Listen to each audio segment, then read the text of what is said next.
మీరు ఎమ్మెల్యేగా ఉన్నప్పుడు కూడా వ్యవసాయం చేసేవాళ్ళు అనుకుంటా. ప్రధానంగా మా వృత్తి మా నాన్న కానివ్వండి, మా అమ్మ అందరూ కూడా, ఈవెన్ మా బ్రదర్స్ కూడా పొలాల్లో పనిచేసిన వాళ్ళే ఒకప్పుడు.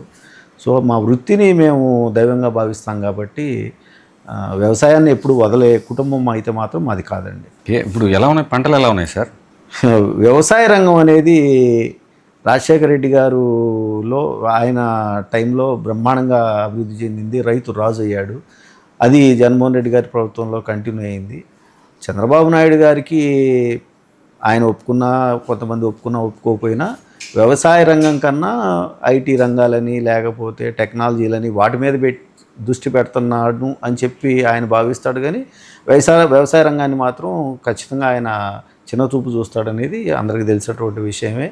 అసలే పంటలు సరిగా పండక, పండిన పంటకి గిట్టుబాటు ధరలు లేక రైతుల్ని ప్రభుత్వాలు, చంద్రబాబు నాయుడు గారి ప్రభుత్వం ఆదుకోక అప్పులు పాలై ఆత్మహత్యలు చేసుకుంటున్నటువంటి పరిస్థితుల్లో వ్యవసాయ రంగం మాత్రం బాగా ఈ మధ్యకాలంలో బాగా దెబ్బతినిపోయిందండి.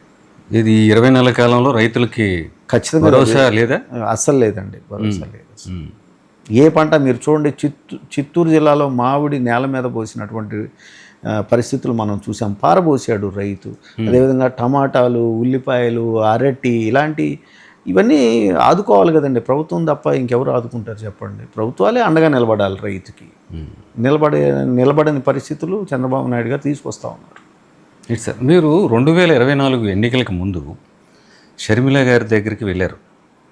ఇప్పటికే ఉందా షర్మిల గారితో ఆ సంబంధాలు? లేదండి, నేను అసలు ఎవరితో ఇవాళ టచ్లో లేనండి. పూర్తిగా వ్యవసాయంలో. ఎందుకని? రెడ్ బుక్ రాజ్యాంగానికి ఏమన్నా భయపడ్డారా? అసలు అలాంటిది ఉండదండి. రెడ్ బుక్ రాజ్యాంగాలు లోకేష్ గారికి, ఇప్పుడు చంద్రబాబు నాయుడు గారు కానివ్వండి, రాజశేఖర రెడ్డి గారు కానివ్వండి, ఎంతోమంది రాజకీయ నాయకుల్ని సమాజం చూసింది. వాళ్ళందరూ కూడా మంచి జరిగినా, చెడు జరిగినా, ఏమి జరిగినా కూడా వాళ్ళ పరిపాలనలో లాభాలు పొందారు, నష్టాలు పొందారు. బట్ ఒక రూల్ పొజిషన్ని అనుసరించి, ప్రొసీజర్స్ని అనుసరించి, చట్టానికి బొద్దులై వాళ్ళందరూ కూడా న్యాయానికి బొద్దులై పరిపాలన సాగించారు. కానీ ఈ పరిస్థితుల్లో ఇవాళ లోకేష్ గారు కానివ్వండి, చంద్రబాబు గారు కానివ్వండి, లోకేష్ గారు మరీ ముఖ్యంగా రెడ్ బుక్ రాజ్యాంగం నడుపుతూ ఈ విధంగా చేయటం, అధికారులను బెదిరించటము, పోలీసులని బెదిరించటము, వాళ్ళందరినీ చెప్పు చేతల్లో పెట్టుకోవటము, ఇష్టం వచ్చినట్టు కేసులు, తన వాళ్ళైతే కేసులు తీసేయటం, ఎంత నేరం చేసినా కూడా, ఇవన్నీ అతి తక్కువ పీరియడ్లో మరి ఇతను చేసుకురావటం అని అంటే ఖచ్చితంగా రాబోయే రోజుల్లో రాజకీయ పతనం నారా లోకేష్ గారు చూస్తారని చెప్పి నేను భావిస్తూ ఉన్నాను. అంటే జనరల్గా మీ పార్టీకి సంబంధించిన నాయకులు ఇళ్ల మీద దాడులు చేయడం, అంటే వాళ్ళు గతంలో చేశారు కాబట్టి ఇప్పుడు చేస్తున్నారు అనేది కూడా కరెక్ట్ కాదు. వీటిని మీరు కూడా చూసే ఉంటారు. ఇప్పుడు ఎంత వ్యవసాయం చేస్తున్నా పార్టీలో ఏం జరుగుతుందనే వార్త మీకు, ఆ సమాచారం అందుతుంది. ఏమనిపించింది మీ పార్టీ నాయకుల మీద దాడులు, కేసులు, అరెస్టులు ఇవన్నీ చూస్తే చాలా అగ్రెసివ్గా వెళ్తున్నట్టు అనిపించిందా? ఖచ్చితంగా అండి, అదే అంటున్నాం. ఇప్పుడు అసలు కక్షలు తీర్చుకోవటము, కొట్టుకోవటము, జైల్లో పెట్టడము, ఇవి కాదు కదండి రాజకీయ నాయకుల పనులు.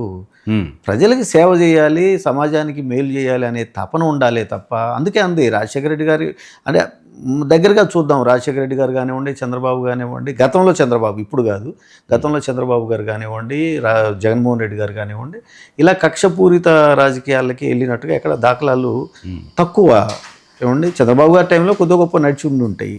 బట్ ఇవాళ చంద్రబాబు గారు వాస్తవానికి మరి ఆయనకున్నటువంటి అనుభవానికి, కొడుకు ఇలాంటి తప్పుడు పనులు చేస్తున్నప్పుడు ఆయన వారించాల్సింది పోయి ఆయన ఇంకా ప్రోత్సహిస్తున్నట్లుగా పనిచేయటం అని అంటే, మరి ఇది తండ్రి కొడుకులు ఇద్దరూ ఈ సమాజాన్ని ఎటు తీసుకెళ్లాలనుకుంటున్నారు, రాజకీయాన్ని ఏ విధంగా నడపాలని అనుకుంటున్నారు అనేది ప్రజలు ఖచ్చితంగా రాబోయే రోజుల్లో వాళ్ళకి ఖచ్చితంగా తీర్పిస్తారని చెప్పి నేను భావిస్తున్నాను. సార్, మీకు అప్పుల గురించి కూడా అవగాహన ఉంది కదా.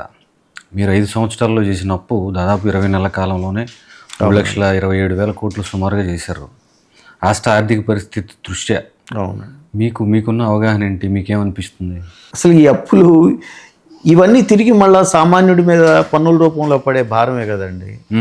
ఎందుకు ఇన్ని అప్పులు తీసుకురావాలి? ఎందుకు తలకమించినటువంటి వాగ్దానాలు చేయాలి? మళ్ళీ ఆ వాగ్దానాలు అమలు చేయలేకపోవటము, అమలు చేయాలని చేసేటటువంటి తపనలో మళ్ళీ కిక్ బ్యాక్స్ వెనక్కి తీసుకోవడము ఇవాళ ప్రభుత్వం చేస్తున్నటువంటి విధానాల్లో ఇవన్నీ రాష్ట్రం దివాలా తీసేసే పరిస్థితులు ఖచ్చితంగా వస్తాయండి. గతంలో చేసినటువంటి అప్పులకి ఖచ్చితంగా ఎక్కడ ఏం జరిగింది, ఎంత అప్పు తీసుకొచ్చారు, దానికి రిఫ్లెక్షన్ ఏంటనేది చూసాము. నాడు నేడు కానివ్వండి, జగన్మోహన్ రెడ్డి గారు పెట్టినటువంటి అమ్మఒడి కానివ్వండి, ఇలాంటి పథకాలన్నిటి రూపంలో ప్రజలకి మేలు జరిగినాయి అవన్నీ కూడా. కానీ ఇవాళ ఎంతవరకు సొసైటీలో రొటేట్ అయ్యాయి. ఇవాళ అసలు ఎక్కడికి వెళ్తున్నాయి, ఏం జరుగుతున్నాయి, ఏం అభివృద్ధి జరుగుతూ ఉంది, అయినా కూడా లక్షల కోట్ల రూపాయల అప్పులు తీసుకురావడం అని అంటే అది కరెక్ట్ కాదండి. అసలు దెబ్బతినిపోతుంది రాష్ట్రం. ఇప్పుడు మీరు అధికారంలో ఉన్నప్పుడేమో మూడు రాజధానులు అన్నారు. ఇప్పుడు చూస్తేనేమో జగన్మోహన్ రెడ్డి విజయవాడ గుంటూరు మధ్య పెట్టుకోవచ్చు కదా, అమరావతి అంత లోపలికి ఎందుకు, మునిగిపోయే ముంపు ప్రాంతం కదా అని చెప్పారు.